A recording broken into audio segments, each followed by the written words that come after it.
قیامت سے پہلے کے بارے میں جس پر کہ ہر مسلمان کو یقین رہنا چاہیے، اور وہ یہ ہے کہ اس قیامت سے پہلے پوری دنیا میں حق کا بول بالا ہوگا۔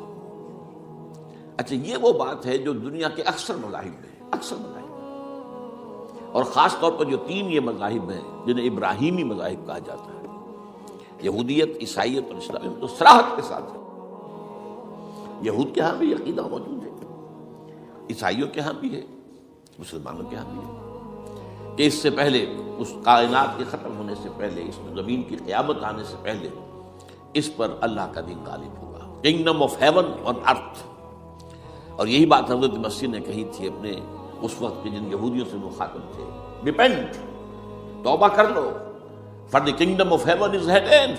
اب جو وہ ہے آسمانی بادشاہت آیا چاہتی ہے، وہ آسمانی بادشاہت تھی حضور کا ظہور صلی اللہ علیہ وسلم، جس سے کہ وہ آسمانی بادشاہت قائم ہوئی اور پھر پھیلی کتنے بڑے علاقے میں، لیکن بہرحال پوری دنیا میں نہیں پھیل سکی۔ وہ اس کے اسباب کیا تھے وہ اس وقت میرا موضوع نہیں ہے، لیکن پھیلنا ہے اس کو۔ اس سے قبل کیا ہونا ہے، یہ جو تیسری بات میں نے کہی ہے، اس پر آپ کو یقین ہونا چاہیے، اس لیے کہ احادیث صحیح آ گئی۔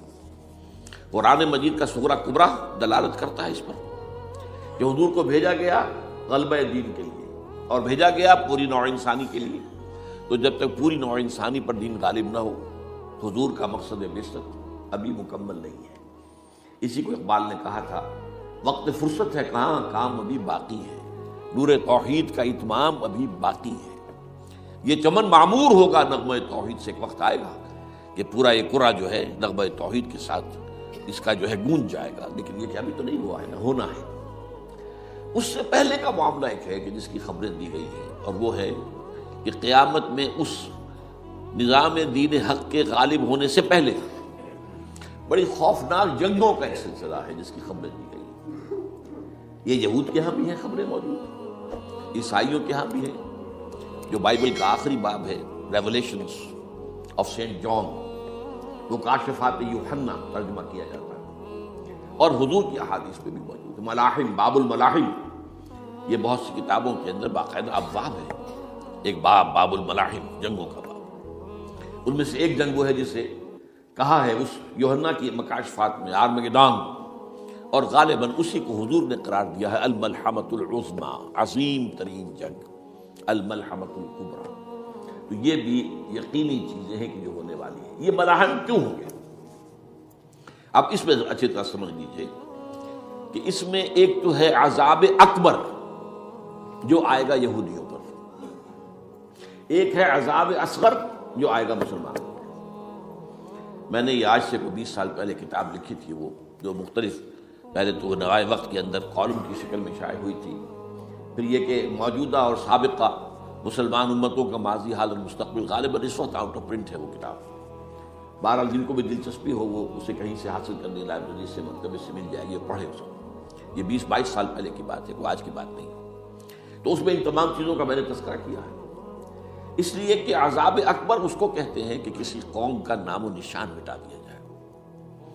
یہ عذاب اکبر آتا تھا صرف ان قوموں پر جن کے طرف رسول بھیجے گئے اور قوموں نے بحیثیت مجموعی رسولوں کا انکار کیا، ان پر وہ عذاب آئے، اسے عذاب استیصال بھی کہتے ہیں۔ فَقُطِعَ دَابِرُ الْقَوْمِ الَّذِينَ ظَلَمُوا، ان کی جڑ کاٹ دی گئی۔ ایک جڑ کاٹنا ہوتا ہے، درخت کو کاٹنا ہوتا ہے، درخت تو کٹے گا تو پھر دوبارہ جڑ میں سے شاید وہ نکل آئے، لیکن نہیں، جڑ سے اکھیڑ۔ لَا يُرَىٰ إِلَّا مَسَاكِنُهُمْ، یہ عذاب جو ہے اب کسی قوم پر نہیں آ سکتا، اس لیے کہ اب کوئی رسول تو آئے گا ہی نہیں، لیکن ایک قوم پر یہ تاریخ کے قرضے کی حیثیت سے موجود ہے، اور وہ قوم یہود ہے۔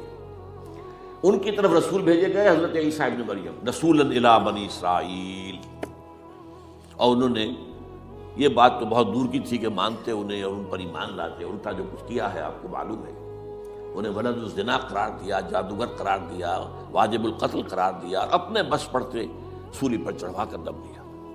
حالانکہ باہر ہوا یہ نہیں ہے، اللہ نے انہیں اس سے پہلے ہی زندہ اٹھا لیا آسمان پر، اور دوبارہ وہ آئیں گے بہرحال۔ لیکن اس قوم کے اوپر وہ عذاب جو ہے وہ قرض ہے تاریخ کا، وہ قرض ادا ہوگا۔ حضرت مسیح علیہ السلام ہی آئیں گے دوبارہ، اور ان کے ہاتھوں اس امت کا خاتمہ ہوگا، ایک ایک فرد ختم ہو جائے گا۔ یہ جب میں نے یہ باتیں کہی تھی تو امریکہ میں یہودیوں نے بڑا شور مچایا میرے خلاف، جو ہے ان کی ایک مہم نکلی یہودیوں کی طرف سے کہ اس کی کتابیں وغیرہ، اس کے ویب سائٹ بند کرو، یہ جو ہے اینٹی سیمیٹک ہے، یہ کہتا ہے سب یہودی قتل ہو جائیں گے۔ یہاں پر بھی جو میرے ساتھ ایک ڈائلاگ کرنے کے لیے کوئی 12-13 پروفیسر آئے تھے امریکہ وغیرہ سے، ان میں سے جو یہودی تھا تو اس نے بہت ناراضگی کا اظہار کیا، آپ کہتے ہیں سارے یہودی ختم کر دیے جائیں گے، یہ بات ظاہر بات ہے پیلیٹیبل نہیں ہے۔ لیکن پھر ہمارے ساتھی جو وہاں پر تھے امریکہ میں پریشان ہوئے کہ آپ کے خلاف یہاں پر اب یہ مہم شروع ہو گئی ہے، تو میں نے بتایا کہ یہ تو جو زائنسٹ ہے، جوش زائنسٹ، اور اس کے ساتھ ہے کرسچن زائنسٹ۔ کرسچن زائنسٹ کا رسالہ نکلتا ہے ٹرمپٹ، جو فلاڈلفیا ٹرمپٹ، اس کے مدیر نے خود لکھا ہے کہ 80% یہودی قتل ہو جائیں گے۔ اس کو میں نے یوں سمجھا ہے کہ 20% وہ ہوں گے کہ جو حضرت مسیح کی آمد ثانی پر ایمان لے آئیں گے، وہ بچ جائیں گے، لیکن باقی جو اڑے رہیں گے اس کے بعد بھی وہ ختم کیے جائیں گے۔ تو یہ عذاب الاکبر جو ہے تاریخ کا ایک قرض ہے کہ جو ادا ہوگا، ورنہ کسی اور قوم پر یہ عذاب اکبر اب نہیں آ سکتا۔ لیکن دوسرے درجے میں یہ عذاب ہوگا امت مسلمہ پر۔ امت مسلمہ بھی تو عذاب کی مستحق ہو گئی۔ وہ عذاب جو یہودیوں پر بہت پہلے آئے تھے، ضربت علیہم الذلۃ والمسکنۃ وباؤوا بغضب من اللہ، یہ ایسا نہیں تھا۔ حالانکہ انہوں تو یہ خیال تھا کہ we are the chosen people of the Lord, ہم تو اللہ کی منتخب قوم ہے، وی آر دی، قرآن کہتا ہے کہ ان کا قول یہ تھا نحن ابناء اللہ واحباؤہ، ہم تو اللہ کے بیٹوں کی طرح ہیں اور اللہ کی جو ہے بہت چہیتے ہیں۔ کہ عذاب آئے، نبوکڈنیزر کے ہاتھوں آیا، اسیرینز کے ہاتھوں آیا، پھر یونانیوں کے ہاتھوں، الیگزینڈر دی گریٹ کے ہاتھوں آیا، پھر رومنوں کے ذریعے سے آیا، اور پچھلی صدی میں جرمنوں کے ذریعے سے آیا۔ تو عذاب آئے، یہ عذاب تو، لیکن قوم ختم نہیں ہوئی۔ وہ عذاب اکبر نہیں تھے، یہ عذاب مختلف حصوں میں آئے اور بڑی بڑی تباہیاں آئیں، لیکن وہ عذاب اکبر نہیں تھے۔ اسی طرح کے عذاب ہم پر بھی آئے، ہم پر کروسیڈرز آئے اور لاکھوں مسلمان قتل ہوئے۔ یروشلم ہمارے ہاتھ سے 88 برس تک نکلا رہا اور اس پر عیسائیوں کا قبضہ رہا، ندیاں خون کی بہہ گئی مسلمانوں کی، اور پورا میڈیٹرینین کا ایریا جو ہے تقریباً قبضے میں رہا ہے عیسائیوں کے۔ پورا یورپ اس وقت آیا تھا۔ یہ جو کروسیڈر 250 برس تک وہ جاری رہے، waves after waves of the crusaders coming and attacking and conquering this cities. یہ جتنی بھی فلسطین وغیرہ کا علاقہ ہے اس کے اندر ان کا آثار ہے، اور شام کا علاقہ ساحل۔ پھر آپ کو معلوم ہے ہمارے اوپر عذاب اس سے بھی بڑا، اس سے کئی گنا بڑا آیا تاتاریوں کے ہاتھ، کروڑوں کے قریب انسان جو ہے مسلمان قتل ہوئے۔ پھر اس کے بعد آپ کو معلوم ہے کہ پھر یہ یورپین کولونیلزم آ گیا، جیسے ان پر آئے تھے یونانی اور پھر رومی اور اب پھر جرمن، ہم پر آئے انگریز آئے، کہیں بلندیزی آئے، کہیں ڈچ آئے، کہیں ہسپانوی آئے، کہیں اطالوی آئے، کہیں اسپینیئرز آئے، اور پورا کا پورا عالم اسلام ان کے زیر نگین آیا کہ نہیں آیا؟ دی کولونیل ایرا جسے آپ کہتے ہیں۔ تو وہ عذاب ابھی اس امت کے اوپر اور باقی ہے، ایک قرض ہے، اور وہ کیا ہے؟ یہ کولونیل ایرا جب ختم ہوا ہے، ہم آزاد ہونے شروع ہوئے، اب یہ ہمارے لیے ایک امتحان کا مرحلہ تھا بہت بڑا۔ آزاد ہو کر تم کیا کرتے ہو؟ پہلے تو ہم کہہ سکتے ہیں کیا کریں، ہمارے اوپر تو، ہم تو مجبور ہیں، ہمیں غلام بنا لیا انگریزوں نے آ کر، ہمیں فرانسیسیوں نے غلام بنا لیا، ہمیں اطالویوں نے غلام بنا لیا، ان کی طاقت کے آگے ہم بے بس ہیں، لاچار ہیں، ٹھیک ہے۔ لیکن اب آزادی دے کر فَيَنظُرَ كَيْفَ تَعْمَلُونَ، اب تمہیں آزادیاں دے کر پھر اللہ دیکھے گا تم کرتے کیا کیا ہم نے۔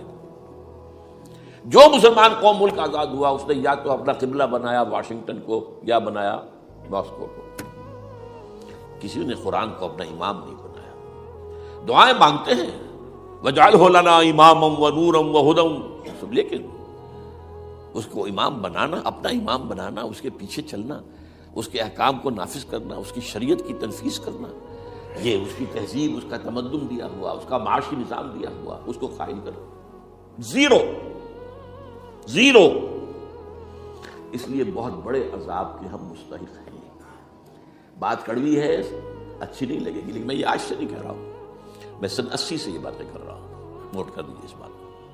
البتہ اس میں یہ ہے کہ اس امت کا معاملہ سب کا ایک جیسا نہیں، لیسو سواء، جیسے سورہ آل عمران میں کہا گیا ہے کہ یہ اہل کتاب بھی سب ایک جیسے نہیں ہیں، ان میں بھی کچھ نہ کچھ نیک لوگ تھے، امت قائمۃ آناء اللیل، راتوں کو کھڑے رہنے والے، عبادت کرنے والے موجود تھے۔ عیسائیوں میں احبار اور رہبان جو تھے وہ بڑے نیک لوگ تھے، اس وقت بھی موجود تھے، لیکن بحثیت مجموعی کا معاملہ کیا ہے اس کو دیکھنا پڑتا ہے نا، بحثیت مجموعی صورتحال کیا ہے۔ تو صورتحال کیا ہے کہ ہم نے کہیں بھی اللہ کے دین کو قائم نہیں کیا، مذہب تو ہے لیکن ظاہر بات ہے کہ جرم جو ہے تو پوری امت کا، لیکن سب برابر نہیں ہے۔ سب سے بڑے مجرم عرب مسلمان، کیوں؟ انہیں اللہ نے جو مقام دیا وہ کسی اور کو نہیں دیا، حضور ان میں سے تھے، یہ رتبہ بلند ملا جس کو مل گیا، رسول عربی ہے نا۔ نمبر 2، ان کی مادری زبان میں اللہ کی کتاب موجود ہے، انہیں اس کو سمجھنے کے لیے کوئی نئی زبان پڑھنے کی ضرورت نہیں ہے۔ کوئی ہمارے لیے تو یہ صرف پڑھیں، نحو پڑھیں، یہ پڑھیں، وہ پڑھیں، تب کہیں جا کر اپنی آنکھ سے قرآن پڑھیں، ورنہ ترجمہ پر گزارا کریں۔ ترجمہ ظاہر بات انسپائر نہیں کر سکتا، ترجمہ تو سیکنڈ ہینڈ نالج ہے۔ جب آپ ترجمہ پڑھ رہے ہیں تو گویا کہ آپ اس مترجم کی آنکھ سے پڑھ رہے ہیں، اپنی آنکھ سے تو نہیں پڑھ رہے۔ لہٰذا سب سے بڑا عذاب تو ان پر آنا ہے۔ وہ جو میں بیان کر چکا ہوں، گریٹر اسرائیل کے قیام کا معاملہ کیا ہے، تباہی تو انہی ملکوں پر آئے گی نا۔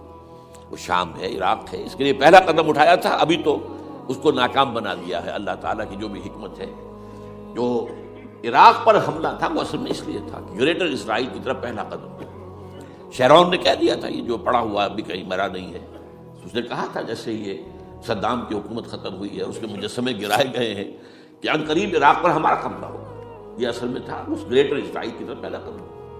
ایک بار ہونا نقشے جو اب آ رہے ہیں دنیا میں، اب تو بہت عام ہو گیا، 1906 سے 2006 سے چھپا ہوا نقشہ ہے وہ، اور ہمارے اخبارات میں اس کا آدھا ابھی آیا ہے، باقی آدھا تو دیا ہی نہیں گیا ہے، باقی آدھا ہے مڈل ایسٹ سے متعلق۔ وہاں جو نئی تقسیم ہونی ہے، عراق کے 3 حصے ہونے ہیں۔ ایک حصہ کردستان کے ساتھ مل جائے گا، وہ گریٹر کردستان، ایران کا کردستان، عراق کا کردستان، ترکی کا کردستان ملا کر ایک کردستان۔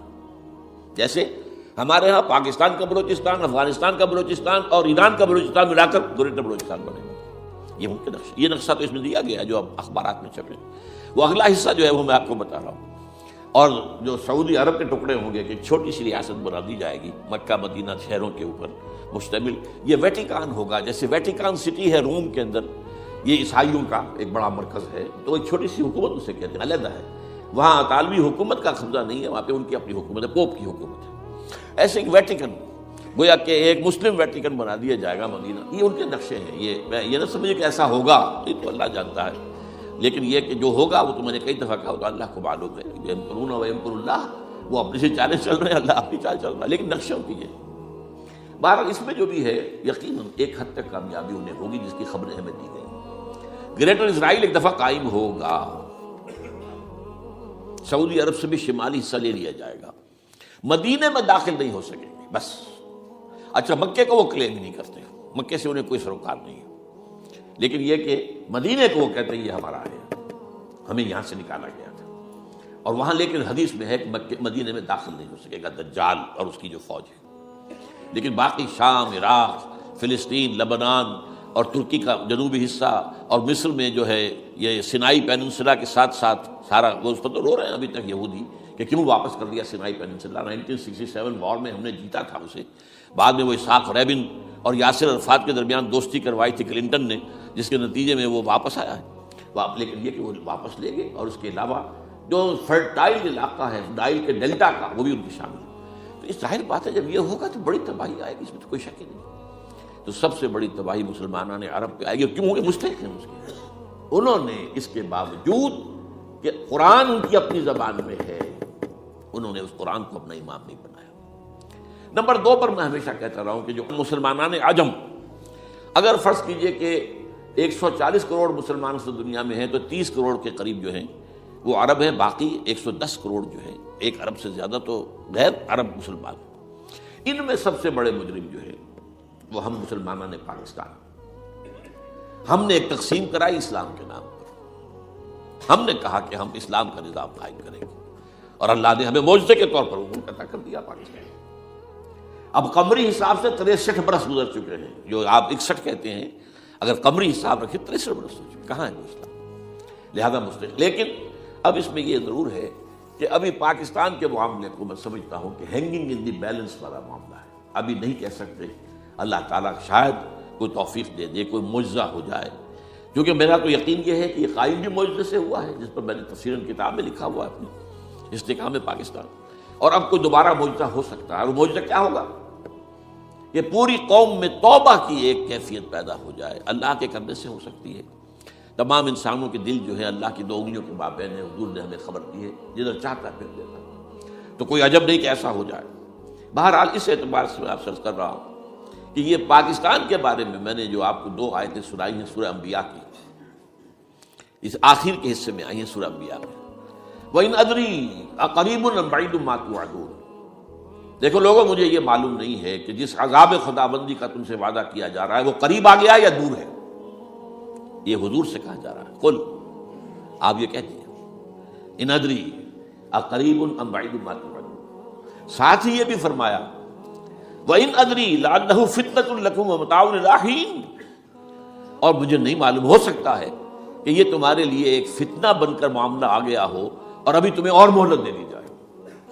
اس حوالے سے ہم نہیں کہہ سکتے، اب آپ کو معلوم ہے میں تفصیل سے بیان کر چکا ہوں جس طریقے سے مجموعی طور پر پاکستان کا گھیراؤ کیا گیا ہے، اور جس طریقے سے یہ جتنا نیو کونس کا اور کرسچن اور جو جیوش زائنسٹ ہیں، اور اب ان کے اندر اضافہ کیجیے ہندو زائنسٹ کا، اب یہ جس طریقے سے گھیرے کے اندر لے رہے ہیں پاکستان کو، جس طرح بھارت کی فوج افغانستان میں بھی آ رہی ہے، اس نے اپنے کتنے قونصل خانے کھولے ہوئے ہیں افغانستان میں، کس لیے؟ جو کچھ وہ ہو رہا ہے بلوچستان کے اندر، جو کچھ ہمارا پورا صوبہ سرحد ہے، اور اس سے آگے بڑھ کر جو کچھ کراچی میں ہو رہا ہے، یہ سارے معاملات جو ہیں وہ دیکھ لیجیے تو گویا کہ باہر سے ہمارا گھیراؤ مکمل ہو چکا ہے، اور اس میں یہ ہے کہ تازہ جو بمبئی کے اندر جو ہوئے ہیں معاملات کو نوٹ کیجیے، کس طریقے سے اب اسے کہا جا رہا ہے کہ کسی مسلمانوں نے کیا ہے، حالانکہ اس کے اندر سب سے بڑا ثبوت یہ ہے کہ ایک ہندو ہیمنت، جس نے کہ وہاں ساری تحقیقات کی کہ سمجھوتا ایکسپریس کو جو اڑایا تھا کس نے اڑایا تھا، اس کے انہوں نے کہا جب کی ہے تحقیقات، اب یہ اس کو گیو دیم دی کریڈٹ، ہندو قوم کے اندر کم سے کم یہ بھی بات موجود ہے، جہاں وہ بدماشیاں ہیں وہاں یہ بھی ہے، یہ خیر بھی ہے، جہاں برائیاں ہیں ان کے اندر وہ خوبیاں بھی ہیں۔ ان کا ایک کمیشن ہے، اس نے صاف ایک ہندو کو، اور ہندو بھی سرونگ کرنل کا یہ ہے ماسٹر مائنڈ، اس نے کروایا اور وہ گرفتار ہوا، serving kernel of Bharat army. تو اب ظاہر بات ہے کہ اس کو مارا گیا ہے ممبئی میں، اس کو مسلمان کاہے کو مارے گئے؟ مسلمانوں کا تو وہ کہ محسن تھا، وہ مسلمان کس وجہ سے اسے مارے گئے؟ اسے مارنے والے کون ہیں؟ وہی ہندو زائنسٹ کہہ لیجیے ان کو، یا ہندو تشدد پسند کہہ لیجیے، جو پاکستان کو ختم کرنے پر تلے بیٹھے ہوئے ہیں۔ یہ ان کا در حقیقت کام ہے کہ اس شخص نے اتنی بڑی حرکت کی کہ ہمیں جو ہے ہماری سازش کو بے نقاب کر دیا۔ تو اصل میں لیکن یہ سب کچھ جو ہو رہا ہے وقتی طور پر تو بہت زیادہ طوفان اور جوش آیا تھا، معلوم ہوتا تھا کہ شاید 9/11 والا معاملہ جو تھا نیو یارک کا، اس کے نتیجے میں جو ایک دم امریکہ جو ہے نکلا ہے غصے کے اندر، اور پوری قوم اس کی کھڑی ہو گئی اور پوری دنیا جمع ہو گئی افغانستان پر حملے کے لیے، شاید ایسا معاملہ ہو جائے، لیکن نہیں، اللہ کا شکر ہے کہ یہ معاملہ جو ہے ان ادری لعلہ فتنۃ لکم ومتاع الی حین۔ ابھی کل کی جو تازہ ترین رپورٹ ہے وہ یہ ہے کہ اوباما کو بریفنگ دی گئی ہے کہ پاکستان کے جو نیوکلیئر بامز ہیں وہ ولنریبل ہیں، اور ان کے اندر اندیشہ ہے کہ وہ جو ہے شدت پسندوں کے ہاتھ میں نہ پڑ جائیں۔ اس کو کوئی نہ کوئی بہانہ انہوں نے بنانا، یہ جو میں آپ سے عرض کر چکا ہوں۔ کچھ ہمارے لوگوں کو یہ امیدیں ہو گئی تھی براک اوباما کے آنے سے، یہ میں نے پھر اس کے بعد ایک مضمون میں پڑھا ہے، آپ کے لیے بھی نئی بات ہوگی۔ براک کا لفظ جو ہے اس میں یہ بھی اسلامی ہے، یہ برکت سے ہے، اس لیے کہ اس کا باپ جو ہے وہ سواحلی علاقے کا، سواحلی زبان جو ہے، کینیا کا ساحلی علاقہ جو ہے وہ سواحلی زبان جو ہے اس میں عربی کی بڑی آمیزش ہے، کیونکہ وہ تو بہت قریب ہے نا، عرب سے کتنا فاصلہ ہے، وہ درمیان میں وہ ریڈ سی ہے، بڑا چھوٹا سا سمندر ہے، تو سواحلی زبان میں عربی اثرات ہیں۔ تو یہ برکت والی بات، جیسے ہم کہتے ہیں کسی کا نام برکت حسین، برکت علی، تو یہ وہ ہے براک برکت والا، براک حسین، اور پھر حسین کا نظر۔ تو اس سے بڑی توقعات ہو گئی تھی، لیکن نظر یہ آ رہا ہے کہ جو بش کا ایجنڈا تھا، اس لیے کہ اصل میں اس کی پالیسی بنانے والے میں آپ کو بتا چکا ہوں، کوئی ایک فرد نہیں ہوتا وہاں تو پورے ادارے ہیں، بڑے بڑے تھنک ٹینکس ہیں، اور یہ ثابت ہو گیا ہے کہ اس اوباما نے آتے ہی سب سے زیادہ کٹر جو زائنسٹ تھا امریکہ کے اندر، جس کا نام ہی اسرائیل ہے، اسرائیل رحم جو ہے، اسرائیل رحم ایمانویل، اس کو اپنا بنایا chief of the white house staff, اور یہ وہ شخص ہوتا ہے کہ جو گویا کہ جس کے گھیرے میں ہوتا ہے صدر امریکہ کا۔ صدر سے کون مل سکتا ہے یہی فیصلہ کرے گا، کون نہیں مل سکتا یہ فیصلہ کرے گا، کون سی رپورٹ صدر تک جائے گی یہ فیصلہ کرے گا، کون سی رپورٹ روک لی جائے گی یہ فیصلہ کرے گا۔ تو گویا کہ صدر کے کان بھی ہو، صدر کی آنکھ بھی ہو، لہذا صدر جو ہے اس کے تو اوپر کا گھیرا ہوتا ہے، اور اس سے بھی آگے بڑھ کر نوٹ کیجیے، میں نے آپ کو پہلے بتایا بھی تھا، ساؤتھ ایشیا کے لیے اس نے اپنا ایڈوائزر بنایا ہے ایک ہندو کو، اس کا نام ہے سونال شاہ، اور یہ جو ہندوؤں کی تنظیم ہے، جو انتہائی جو ایکسٹریمسٹ ہندو ہیں، وشوا ہندو پریشد، یہ وشوا سری پرشانت ہے جس کا اسٹوڈنٹ ونگ ہے بجرنگ دل کا، یا ساؤتھ ایشیا، اور ساؤتھ ایشیا سے مراد بھارت اور پاکستان، اس کے معاملات میں اس کا ایڈوائزر جو ہے سونال شاہ ہے۔ تو حالات جو ہے اس اعتبار سے انتہائی یوں سمجھیے کہ خطرناک۔ اور دوسری طرف اندرون معاملہ کیا ہے؟ سائنس کی دو اصطلاحات آپ نے سنی ہوگی، centrifugal forces, centripetal forces. Centrifugal وہ ہوتی ہے کہ جو مرکز سے توڑنے والی ہوتی ہے، بھاگتا ہے ہر ایک مرکز کو چھوڑ کر، یہ سینٹریفیوگل فورسز۔ سینٹریپیٹل وہ ہوتی ہیں جو مرکز کی طرف لانے والی ہو، جو ایک مرکز کے گرد لوگوں کو جمع کرے، تو مرکز گریز اور مرکز کی طرف رخ کرنے والی۔ ہمارے پاس سینٹریپیٹل فورس صرف ایک ہے، وہ اسلام ہے، اور وہ ہے نہیں۔ ہر چند کہیں کہ ہے، نہیں ہے، کہاں ہے؟ نظام کہاں ہے؟ مذہب تو ہے، مذہب تو انڈیا میں بھی ہے، مذہب امریکہ میں بھی ہے، مذہب کی تو کوئی کمی نہیں ہے۔ فاسٹسٹ گروئنگ ریلیجن میں نے بارہا کہا ہے، دنیا میں مانا جا رہا ہے کہ اسلام، لیکن مذہب دین کہیں۔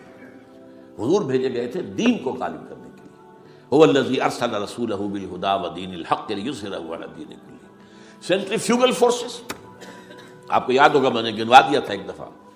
آپ کا نارتھ پول کیا ہے؟ NWFP، وہاں حکومت اس نے کن کی ہے؟ وہ اسفند یار ولی، جس کا دادا، جس نے پاکستان میں دفن ہونا گوارا نہیں کیا، جن کا پختہ موقف یہ ہے، اس کے باپ کا بھی ولی خان کا یہ تھا کہ انگریز نے بنایا ہے پاکستانی، انگریز کا بنایا ہوا ہے، یہ انگریزی سازش کے نتیجے میں وجود میں آیا، and they believe it that. اور اس کے ساتھ مولانا فضل الرحمان ہیں، جن کے والد مرحوم نے یہ کہا تھا کہ اللہ کا شکر ہے ہم پاکستان کے بنانے کے گناہ میں شامل نہیں تھے۔ یہ ہیں اس وقت وہاں کی فورسز۔ اور جنوب میں نہ معلوم کب سے ان کا نقشہ بن رہا ہے، جب سے یہ MQM قائم ہوئی تھی، مہاجر قومی موومنٹ تھی، بعد میں انہوں نے اپنا رنگ بدلا ہے، کچھ تبدیل کیا ہے، لیکن یہ کہ اصل میں تو وہی ہے۔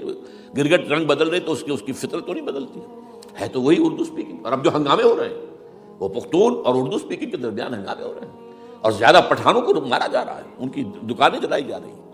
یہ بسیں جتنی جلتی ہیں وہ اس لیے کہ زیادہ تر ٹرانسپورٹ جو ہے وہاں پر وہ پختونوں کے ہاتھ میں۔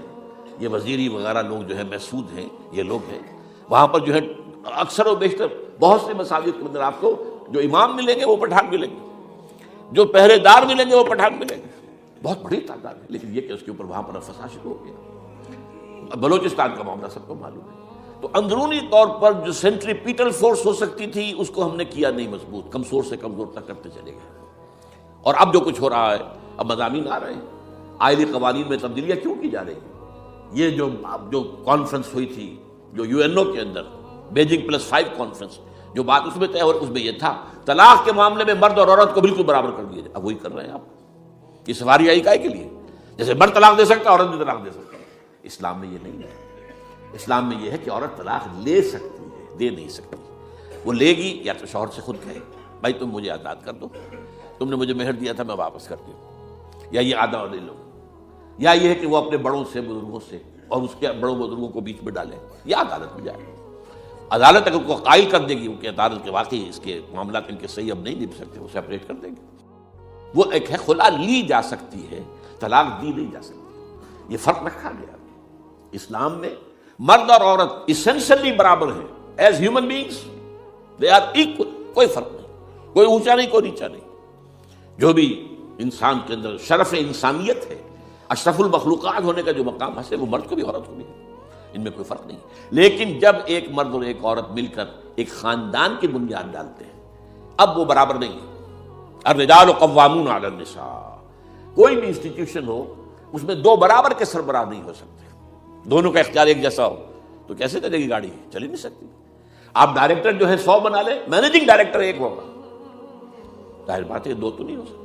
لہذا انسٹیٹیوشن فیملی کے لیے اسلام نے جو نظام دیا ہے، یہی طلاق کا معاملہ ہے، وراثت کا معاملہ ہے، عورت کے ذمہ کچھ اور کام لگائے ہیں، مردوں کے ذمہ کچھ اور کام لگائے ہیں۔ مرد ذمہ دار ہے، کفیل ہے، لہذا وراثت میں والد کی طرف سے دوہرا حصہ ملتا ہے۔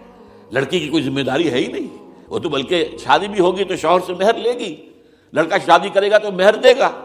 تو یہ تمام چیزیں جو ہے آرٹیکولیٹڈ ہیں، یہ ایک دوسرے کے ساتھ منطقی طور پر جڑی ہوئی ہیں، اور وہ جو ہے تباہ کرنے کر تلے ہوئے ہیں ہمارے خاندانی نظام کو، عورت اور مرد کو برابر کر دیا۔ یہ سارا، اور اس سے پہلے جو آیا تھا معاملہ، وہ بھی تقریباً یہ ہے کہ زنا کے معاملے سے جو خوف ہو سکتا تھا عورت کو وہ ختم ہو جائے، اس لیے کہ عورت کا معاملہ کیا ہے، اگر زنا سے حمل رہ گیا تو اس کا ثبوت تو آ گیا، کوئی اور گواہ ہے یا نہیں ہے، یہ حمل کہاں سے لائی ہو تم؟ ٹھیک ہے، طے کیا کر دیا، پرچہ بھی درج نہیں ہو سکتا اس کا جب تک کہ 4 چشمدید گواہ جا کر کسی مجسٹریٹ کے سامنے گواہی نہ دیں کہ ہم نے اپنی آنکھوں سے دیکھا ہے، تب پرچہ درج ہوگا، تحقیق اس کے بعد ہوگی۔ یہ کہاں ہوگا؟ اس کا مطلب ہے وہ خوف ختم، جو خوف ہو سکتا تھا جو عورت کو روکتا ہے۔ ایک تو یہ کہ ہمارے ہاں وہ جو بھی آبادی کا معاملہ تھا اور یہ جو برتھ کنٹرول کے معاملے نے آ کر خوف ختم کیے تھے، اور اس کی باقاعدہ جو ہے امریکہ میں، یورپ میں تعلیم دی جاتی ہے، ٹین ایجرز کو اسکولوں کے اندر سکھایا جاتا ہے کہ تم جو چاہو کرو، لیکن یہ کہ یہ ذرا یہ احتیاط کرو، بس اللہ اللہ خیر سب۔ وہی اسی رنگ پر ہماری تہذیب کو لے جانا چاہتے ہیں۔ اب یہ دونوں نقشے ایسے ہیں کہ جس کے نتیجے میں، جیسا کہ میں نے عرض کیا، محسوس ایسا ہوتا ہے، یہ میں ابھی کہہ رہا ہوں، میں یقین سے نہیں کہہ سکتا، وَإِنْ أَدْرِي لَعَلَّهُ فِتْنَةٌ لَكُمْ وَمَتَاعٌ إِلَىٰ حِينٍ، ہو سکتا ہے، ہوپنگ اگینسٹ ہوپ، ہو سکتا ہے کوئی معجزہ آ جائے اللہ تعالیٰ کی طرف سے، جیسے کہ پہلے معجزہ آیا تھا تو خدایا آن کرم بارے دیگر کن ہے، اللہ دوبارہ بھی معجزہ دکھا، اور ان تمام سختیوں سے، ان تمام سے ہمیں گزار کر اس کا امکان موجود ہے، امکان کو میں نفی نہیں کر سکتا، اس لیے کہ اللہ کی قدرت ہے، یخرج الحی من المیت، مردے سے زندہ کو برآمد کرتا ہے، ایک قوم مر چکی ہو اس میں سے ایک زندہ قوم برآمد ہو جائے، جیسا کہ میں نے پچھلے سال جو تحریک چلی تھی، جو وکلا کی، تو میں نے کہا تھا کہ مجھے یہ گمان ہوا کہ میں یہ سمجھ بیٹھا تھا کہ یہ قوم بالکل مر چکی ہے، لیکن نہیں، جان ہے۔ یہ میں اس سے پہلے یہ جملہ کہا کرتا تھا، it's no use whipping the dead horse, لیکن میں نے کہا نہیں، جان ہے اس میں۔ ہمارے ہاں کا پڑھا لکھا طبقہ، تعلیم یافتہ لوگ، انہوں نے جو سختیاں جھیلی ہیں، جس طریقے سے کہ مصائب برداشت کر کے انہوں نے اس تحریک کو برقرار رکھا، اب تک رکھا ہوا ہے، یہ بہت بڑا کارنامہ ہے، اور اس سے معلوم ہوتا ہے، اس سے کچھ نہ کچھ امید کی کوئی کرن پھوٹتی نظر آتی ہے۔ لیکن باقی جو لوگ کہتے ہیں کہ نہیں بس یہ تو بنا ہے اللہ کے حکم سے اور قائم رہے گا، ان سے میں کہا کرتا ہوں کہ وہ اللہ کی سنت سے واقف نہیں ہے۔ اللہ کی سنت سزا کی بھی تو ہے نا، اللہ تعالیٰ رسی دراز کرتا ہے، ایک دم کھینچ بھی لیتا ہے، یہ بھی اللہ کی سنت ہے، مہلت دیتا ہے، پھر ایک دم جو ہے ایک وقت کے اوپر آ کر فیصلہ بھی کر دیتا ہے۔ تو عجب نہیں، ڈرتے رہنا چاہیے، کچھ پتہ نہیں، ما غرک بربک الکریم، یہ قرآن مجید میں یہ مضمون کئی بار آیا ہے کہ لوگوں کو بعض اوقات شیطان جو ہے یہ دھوکہ، اللہ بڑا کریم ہے، بڑا غفور ہے، بڑا رحم کرنے والا، بھائی وہ کریم ہے، غفور ہے، لیکن منتقم بھی ہے، انا من المجرمین منتقمون، ہم ان مجرموں سے انتقام لے کر رہیں گے، وہ تو منتقم بھی تو ہے، وہ سزا بھی تو دیتا ہے۔ اس نے جہنم جو ہے یہ کوئی ڈیکوریشن پیس کے طور پر نہیں بنائی ہے، کس لیے بنائی ہے؟ وہ تو ہم نے فیصلہ کیا ہے، لَأَمْلَأَنَّ جَهَنَّمَ مِنَ الْجِنَّةِ وَالنَّاسِ أَجْمَعِينَ، یہ میں نے طے کیا ہوا ہے۔ تو اللہ تعالیٰ جو ہے سزا بھی دیتا ہے، تو اللہ تعالیٰ ہمیں اس سے بچائے۔ بہرحال ہو سکتا ہے کہ اس کے بعد بھی اللہ تعالیٰ ہمیں اور مہلت دے دے، اور اس مہلت کے لیے اس کرنے کا کام کیا ہے؟ کرنے کا کام یہ ہوگا دعا اور توبہ، پہلے توبہ کی جائے پھر دعا، ورنہ دعا قبول نہیں ہوتی۔ پہلا کام توبہ ہے، یا ایھا الذین آمنوا توبوا الی اللہ توبۃ نصوحا، اے اہل ایمان اللہ کی جناب میں توبہ کرو، خالص توبہ۔ کیا مطلب ہے؟ اپنی زندگیوں میں سے شریعت کے خلاف، ویسے بھی اخلاقیات کے خلاف، جھوٹ، دغا، فریب، دھوکہ، غبن، سب کو ختم کرو، سود، بے پردگی، عریانی، فحاشی، ختم کرو، طے کر لو کوئی شخص شریعت کے خلاف اور اخلاقیات کے خلاف، صرف شریعت نہیں، ایک بنیادی انسانی اخلاقیات ہوتی ہیں، اس کے سارے تقاضے پورے کرنے جو ہمارے یہاں ختم ہو چکے ہیں۔ میں نے جیسا کہ بارہا کہا ہے کہ اس وقت دنیا کی سب سے بڑی منافق ترین قوم جو ہے مسلمانان پاکستان ہے، جھوٹ اور وعدہ خلافی، اور اس کے ساتھ جو ہے وہ غبن کا معاملہ جتنا ہمارے ہاں ہے، آپ پوری دنیا میں آپ کو کہیں گے۔ تو اس لیے پہلے توبہ کی جائے اور پھر دعا کی جائے۔ اس لیے میں نے آپ کو حدیث سنائی کہ اللہ کے فیصلے کو بھی کبھی کبھی دعا جو ہے لوٹا دیتی ہے، لیکن وہ دعا کب ہو؟